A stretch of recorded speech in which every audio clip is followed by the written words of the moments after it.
Since the arrival of Lionel Messi to MLS, the league has seen a ton of huge positives. MLS reported a 5% increase in attendance over the last year, which totaled over the last 2 years is 14%. What we also saw in 2024 was 10 teams either set or exceed their attendance records, and the league itself had a record average of over 23,000 per match. The league is also growing in its social media reach with a 26% jump in followers on TikTok, a 21% increase on YouTube, and a 10% increase on Instagram. Now, when it comes to viewership, that's a little bit of a harder question to answer because Apple TV, which MLS decided to sign a 10-year contract with, doesn't exactly release its ratings publicly. But needless to say, by simply acquiring Messi, Inter Miami is the most in-demand team in MLS right now. I mean, to really put it into perspective, when you go to one of those tourist shops, you know the ones, there's these fake Inter Miami shirts.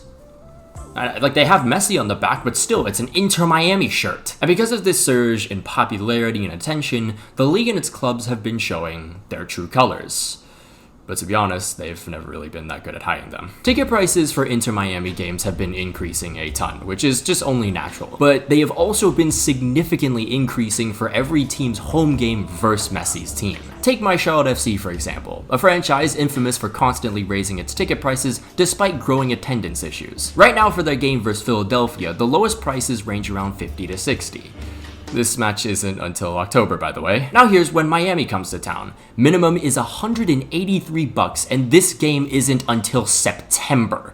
God knows what those prices will look like later. Charlotte FC are the slimiest of the bunch, but there have been a lot of clubs, if not all of them, that have increased their prices whenever Messi comes to town. May 10th, Red Bulls vs Galaxy, an MLS Cup rematch, $29. Their game vs Messi 2 months later, $250 minimum. Now, this kind of price hiking isn't anything new. During Messi's time at Barcelona, smaller clubs would increase prices, and that would help them stay afloat financially. But keep in mind, when these smaller teams hosted Messi, they usually would just increase the prices from like 40 to 60. To match the insane prices of MLS, you'd have the best seat in the house. It was pretty clear that the average fan wasn't cared about, because by raising prices at home versus Inter Miami, clubs know what they're doing. They're trying to get the fans of Messi to come. If you don't get that bullshit out of my face, bitch. But say Messi doesn't come to a game. He is injured or just isn't named on the team sheet. But yeah, that's a massive hole the clubs just dug themselves. And unfortunately, that has happened multiple times. Last year, Vancouver Whitecaps had to make a statement about how Messi was not coming to the city, and fans who spent hundreds were of course not very happy. In an effort to damage control, the club made food and drinks 50% off. I don't think I need to really explain how this reimbursement still is far from enough. However, a few days later, after a ton more outrage and a petition even, Vancouver announced free tickets for anyone who is in attendance. After Messi's injury in the Copa America final, it was quickly determined that Messi would not be playing against Chicago Fire. So to refund their fans, the club gave out vouchers. You had two choices, $250 off season ticket memberships or $100 off 2 games. Then there was the most recent incident with Houston Dynamo, and they made a whole ass apology on social media, which made the whole league look like a laughingstock. Just like Vancouver, the Dynamo are reportedly giving out free tickets to another game. But here's the thing, just like Vancouver's reimbursement, that free match probably doesn't even come close to covering whatever was spent to see Messi. So along with fucking over their own, they're also scamming Messi fans. How is this a good business model? The one thing you'll notice from these apology statements, though, is a phrase along the lines of, "We have no control over the lineups." Sure, but what you do have control over are those damn prices. You play victim, but that greed put you in this position to begin with. And every instance of these franchises bargaining with their fans has been so embarrassing, man. The league has multiple eras, which most people around the world use to meme the MLS at its expense. Retirement League, for example. But this is arguably worse, because now MLS is just a tourist destination, and it's all because of this shameless greed from the higher-ups. It also portrays that the league is so heavily reliant on Messi that the rest of its clubs will not hesitate to kiss Inter Miami's feet or even drink their piss if it means making an extra buck. Major League Soccer is really fumbling this golden opportunity. This collective greed throughout the league blinds clubs from ideas that could give them more attention, short-term and long-term. Why isn't Lionel Messi seen as a supervillain by the other clubs? Are y'all really that pathetic enough to grovel at Inter Miami's feet? A club that before Messi had zero soul and literally broke multiple rules, and Messi joined these guys? I mean, come Come on! And he's also bringing his other Barcelona friends to laugh and scoff at you as if they're the wealthy sipping champagne in front of the plebs below them? Is this really what you're gonna let walk over you? This tiny club is gonna make you apologize to your own fans because they're not starting their best player? Really? What the NBA has shown us is that the product off the court is just as important as the product on it. Oh, Messi owns us. Messi owns this league. Ooh, we're sorry that he's not gonna make it tonight. Fuck that. Hey guys, sorry, but Messi's too afraid and he's ducking us. There you go. Houston Dynamo versus Inter Miami, emotional Messi fans who missed out on seeing their GOAT, and most importantly, the droves of Messi fans from across the world frothing at their mouths seeing this. And then, little cause and effect here. You got Ronaldo fans from all over the world coming in to probably side with the Dynamo. And then boom, natural effect. Ronaldo and Messi stands start clashing, and it all started from one single social media post. Isn't that just so much better than just letting yourself be walked upon? I think so. I usually don't agree with this statement because the people who typically use it are literally Satan, but in this case, any publicity is good publicity.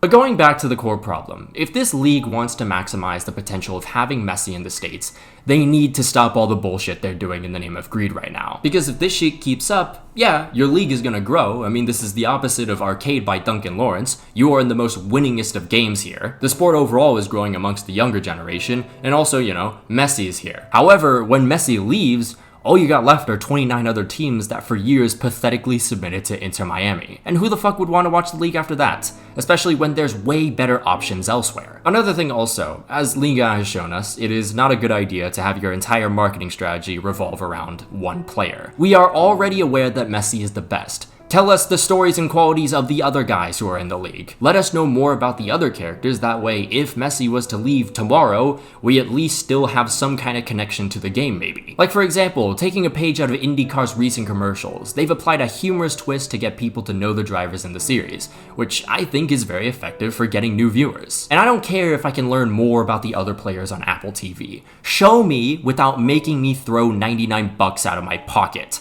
That's how you get me as a fan. Every day, every hour, every second, this league is constantly ridiculed. Some of it is just dumb anti-American sentiment, but a lot of it has to do with the league's incompetence. MLS and all the clubs within.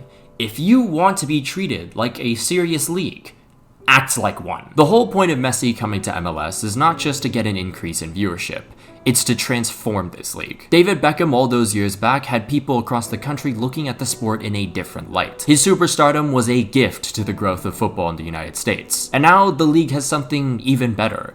All the hype and stardom a league could dream of. A global icon capable of changing something overnight with something as simple as his name. If it was anyone who could change the way not only the country, but the whole world sees MLS, it's Lionel Messi. And yeah, we can talk about the other technicality bullshit that holds back this league, but even then, if MLS simply used the Messi hype as a tool to shine light on other parts of the league, instead of just flat out relying on said hype, MLS could be in a far better spot in the global eye. Because when Messi leaves, you don't want to be back to square one again. Because who's going to save you next time? If you can't even do it with the greatest of all time, how can you be trusted with anyone else? The end goal here is to be a better version of yourself after this Messi era is over. There are kids all across this country to one day maybe play in that same league.